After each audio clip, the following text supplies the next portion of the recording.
មានន័យថាប្តីឯងលួចស្រឡាញ់ឯង10ឆ្នាំមែនសូម្បីសាច់រឿងក្នុងកុនក៏គេមិនហ៊ានសរសេរអញ្ចឹងដែរខ្ញុំក៏មិនហ៊ានជឿដែរចុះសៀវភៅកំណត់ហេតុដែលឯងមើលនឹងគេសរសេរ10ឆ្នាំមែនអត់តាំងពីចូលរៀនមហាវិទ្យាល័យរហូតមកដល់បច្ចុប្បន្នអត់ចោលមួយថ្ងៃណាទេព្រះឲ្យសម្លាញ់ឯងនេះត្រូវរង្វាន់ធំហើយតើដំបូងឡើយខ្ញុំស្មានតែគាត់គ្រាន់តែជាមនុស្សប្រុសមុខទឹកកកដែលរស់នៅជាមួយគ្នាធម្មតាតើចុងក្រោយតាមពិតគាត់ជាមនុស្សគិតតែរឿងស្នេហាសោះបើវាងហៅដឹងវិញច្បាស់ជាខឹងឃ្លាជាងស្លាប់ក្នុងតែនៅអាំងជើងក្នុងគុកបាត់ទៅហើយនឹងសុំមុខហើយនិយាយអញ្ចឹងចុះរឿងម្ដាយក្មេកឯងគិតយ៉ាងម៉េចវិញគាត់ដឹងថាឯងមានទម្ងន់នៅមិនទាន់ដឹងទេខ្ញុំមិនដែលជួបមុខម៉ាក់របស់ Fosun ផងមិនអញ្ចឹងពួកឯងរៀបការយូរហើយមិនក៏មិនដែលជួបម្ដាយក្មេកសោះអញ្ចឹង Fosun ប្រាប់ថាម៉ាក់គាត់នៅក្រៅប្រទេសរហូតអត់ដែលមកវិញទេខ្ញុំក៏ចម្លែកចិត្តដែរសម្លាញ់ឯងប្រយ័ត្នប្រយែងបន្តិចទៅម្ដាយក្មេកត្រកូលអភិជនមិនងាយដោះស្រាយជាមួយទេ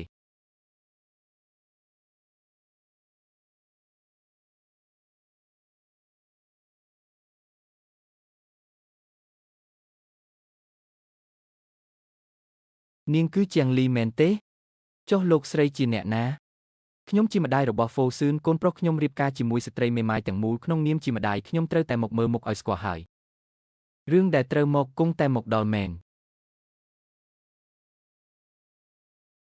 ខ្ញុំបានស៊ើបប្រវត្តិនាងហើយធ្លាប់លែងលះអតីតស្វាមីជាប់គុកចំណែកនាងគ្រាន់តែជាប្រធានថ្នាក់កណ្ដាលក្នុងក្រុមហ៊ុនមួយប៉ុណ្ណោះនិយាយឲ្យត្រង់ទៅនាងមិនស័ក្តិសមចូលរួមត្រកូល Fo របស់យើងទេអញ្ចឹងថ្ងៃនេះអ្នកមីងមកជួបខ្ញុំគឺចង់ឲ្យខ្ញុំចាក់ចេញពី Fosun មែនទេនាងស្គាល់ខ្លួនឯងច្បាស់គួរសំតើហើយថ្លៃមក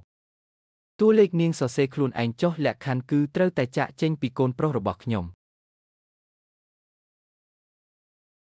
អ្នកមីងសូមអ្នកមីងទុកសែកនេះវិញចុះខ្ញុំមិនត្រូវការទេកូនក្នុងពោះរបស់នាងជារបស់ Fosun មែនទេប្រសិនបើមែនកូនចៅត្រកូល Fo មិនអាចធ្លាក់ខ្លួននៅក្រៅទេនាងបង្កើតកូនមកទុកកូនឲ្យត្រកូល Fo រួចយកលុយដើរចេញទៅអ្នកមីងកូនរបស់ខ្ញុំមិនមែនជាទំនិញសម្រាប់ទិញលក់ទេ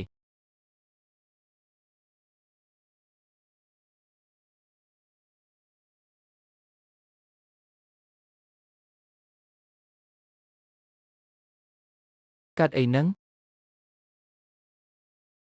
ថ្ងៃនេះម៉ាក់បងមកជួបអូនគាត់បាននិយាយអីខ្លះដាក់អូនគាត់ថាអូនមិនស័ក្តិសមធ្វើជាកូនប្រសារតកូល Fo ទេគាត់ឲ្យសែកមកអូនដើម្បីចាក់ចេញពីបងចុះគាត់និយាយអីទៀតអត់គាត់ថាពេលកាត់កូនមកត្រូវទុកកូនឲ្យត្រកូល Fo ហើយឲ្យអូនយកលុយដើរចេញទៅ Fosun បងចង់ទៅណាបងទៅរកគាត់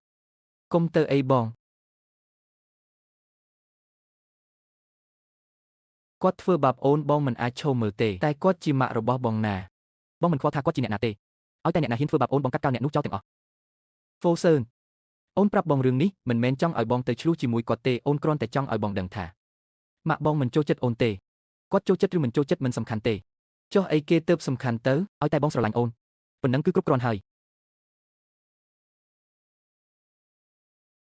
ចុះបើម៉ាក់បងបង្ខំឲ្យបងជ្រើសរើសវិញ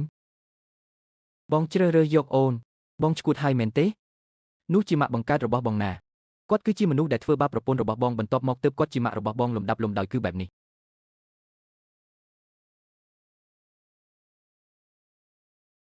កុំយំអីណាមិនល្អចំពោះកូនទេបងគិតតែពីបារម្ភថាមិនល្អចំពោះកូនមិនល្អចំពោះប្រពន្ធបងរឹតតែមិនបានទៅទៀត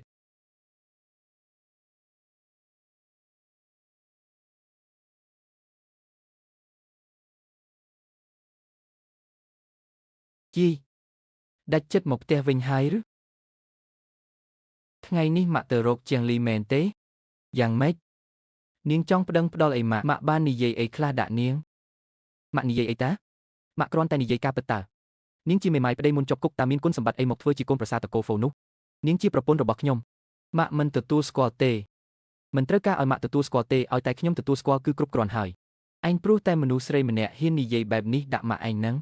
ម៉ាក់មិនមែនកំពុងតែធ្វើបាបនាងទេតែម៉ាក់កំពុងតែធ្វើបាបខ្ញុំម៉ាក់មួយជីវិតនេះខ្ញុំទទួលស្គាល់តែនាងម្នាក់គត់ធ្វើជាប្រពន្ធបើសិនជាម៉ាក់ពិតជាស្រឡាញ់ខ្ញុំមែនសូមកុំទៅរំខាននាងទៀតអី